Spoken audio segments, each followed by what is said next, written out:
Hi every one. இன்றைக்கி morning வந்து ஒரு ஷார்ட்ஸ் போட்டிருந்தேங்க. பீமாவில் வந்து இன்றைக்கும் நாளைக்கும் வந்து ஆஃபர் போட்டிருக்காங்க, 0% வேஸ்டேஜ் ஆஃபர் அப்படின்னு சொல்லி. ஸோ நான் வந்து வெள்ளி பர்ச்சேஸ் பண்ணலாம் அப்படின்னு தான் கடைக்கு போயிருந்தேங்க. செம்ம கூட்டங்க. ஆக்சுவலாக நான் வந்து ஈவினிங் ஒரு 4 o'clock போல் போயிருந்தேங்க. அப்போ வந்து கிராமுக்கு 131 ரூபா தள்ளுபடி. இன்றைக்கி மார்க்கெட் ரேட் பார்த்திங்கன்னா 10,290. ஸோ பீமாவோட கோல்ட் ரேட் வந்து 10,149 அப்படின்னு வச்சுருந்தாங்க. கலெக்ஷன்ஸ் வந்து அவ்வளோ வச்சுருந்தாங்கங்க. அப்படியே உள்ளேருந்து எடுத்து காமிக்கிறதுக்கு அவ்வளோ கலெக்ஷன் இருந்தது உங்களுக்கு. ஸோ நான் வந்து டர்க்கி டிசைன் ஒரு ஹாரம் வந்து வாங்கணும்னு நினச்சனால அது சும்மா ஒரு பார்வை பார்த்தேங்க. பார்த்துட்டு இந்த மாதிரி எந்த பேங்கிள் என்ன நீங்கள் ஆன்டிக் கலெக்ஷனு, ஹாரம், நெக்லஸ்ஸு எது எடுத்தாலும் பார்த்துக்கோங்க, 0% வேஸ்டேஜ் ஆஃபர் தான். உங்களுக்கு ஒரு 5 o'clockலேருந்து பில் பண்ணுற எல்லாத்துக்குமே 0% மேக்கிங் சார்ஜ் அப்படிங்கிற ஆஃபர் அப்ளிகபிள்னு சொல்லிட்டாங்க. அதே மாதிரி இன்றைக்கி சிட் ஸ்கீம் வந்து மினிமம் 10,000 ருபீஸுங்க. நீங்கள் மந்த்லி சிட் ஸ்கீம் ஜாயின் ஆகுறீங்க அப்படின்னா உங்களுக்கு வந்து 500 மில்லிகிராம் கோல்டு காயின் வந்து ஃப்ரீயாக கிடைக்குங்க. அதாவது 100 மில்லிகிராம் கோல்டு காயினா 5 காயின் வந்து உங்களுக்கு ஃப்ரீயாக கிடைக்கும். ஸோ இதே மாதிரி உங்களுக்கு சில்வருக்கும் ஆஃபர் இருந்ததுங்க. இதுக்கெலாம் பார்த்தீங்கன்னா ஆன்டிக் கலெக்ஷனுக்கு எப்போயுமே கிராமுக்கு எக்ஸ்ட்ராவாக 20 to 30 ருபீஸ் போடுவாங்க. இன்றைக்கி பெர் கிராம் சில்வர் ரேட் வந்து 145 ருபீஸுங்க. பட் பீமாவோட ரேட் பார்த்திங்கன்னா 119 தான்.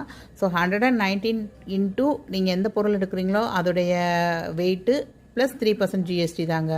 இந்த குத்து விளக்கெலாம் பார்க்கணுமே, ஒரு குத்து விளக்கே வந்து ஒரு 2.25 கிலோ இருந்ததுங்க. ஸோ இது வந்து ஒருத்தவங்க பார்த்துட்டு இருந்தாங்க. உங்களுக்கு நிறைய குத்து விளக்கு கலெக்ஷனு, எது ஆன்டிக் எடுத்திங்கனாலும் சரி, நார்மல் எடுத்திங்கனாலும் சரி, கிளாசி டைப் எடுத்திங்கனாலும் சரி, எது எடுத்தாலும் உங்களுக்கு 0% வேஸ்டேஜ் தான். ஸோ வெள்ளிக்கு இது வந்து ஒரு சூப்பரான ஆஃபர்னே சொல்லுவேங்க. நிறைய பேர் கல்யாணத்துக்கு வந்து அப்படியே செட்டாக பர்ச்சேஸ் பண்ணாங்க. காமாட்சி விளக்கு, அந்த பூஜை ஜாமான் அப்படின்னு சொல்லி நிறைய சப்ஸ்கிரைபரை மீட் பண்ணேங்க. ரொம்ப ஹாப்பியாக ஃபீல் ஆச்சு.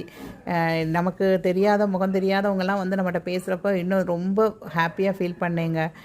ஸோ மினிமம் 50,000 ருபீஸ் பர்ச்சேஸ் பண்ணுறவங்களுக்கு ஒரு கூப்பன் தராங்கங்க. ஸோ அதில் வர்ற வின்னர்ஸுக்கு வந்து இந்த வெஸ்பா ஸ்கூட்டி வந்து கிடைக்கும் அப்படிங்கிற மாதிரி சொல்லியிருந்தாங்க. பட் நான் போனப்போ கம்மியாக இருந்தது வந்து நான் வெளியேறதுப்போ இவ்வளோ கூட்டம் இருந்ததுங்க, நிரம்பி வழிஞ்சது. ஸோ கீழே வந்து வெயிட் பண்ணி டோக்கன் முறையில் தான் உள்ளே அனுப்புனாங்க. அவ்வளோ கூட்டம் இருந்தது. ஸோ நாளைக்கு யாராவது போகிறீங்க அப்படின்னா கொஞ்சம் ஏர்லியராக பிளான் பண்ணிக்கோங்க. நான் இங்கே என்ன பர்ச்சேஸ் பண்ணியிருந்தேன் அப்படிங்கிறத நாளைக்கு ஒரு ஷார்ட்ஸில் சொல்கிறேங்க. ஐ ஹோப் இந்த வீடியோ உங்களுக்கு யூஸ்ஃபுல்லாக இருந்திருக்கும் அப்படின்னு நினைக்கிறேன். இப்போயே நிறையா பேர் வந்து பர்ச்சேஸ் பண்ணியிருப்பீங்க அப்படின்னு நினைக்கிறேன். ஏன்னா நான் கடையிலே மோர் தென் ஒரு 10 to 15 சப்ஸ்கிரைபர்ஸாவது பார்த்து பேசியிருப்பேன். நம்ம சேனலை இது வரைக்கும் சப்ஸ்கிரைப் பண்ணலைன்னா சப்ஸ்கிரைப் பண்ணிக்கோங்க. தேங்க்ஸ் ஃபார் வாட்சிங் த வீடியோ. பாய்.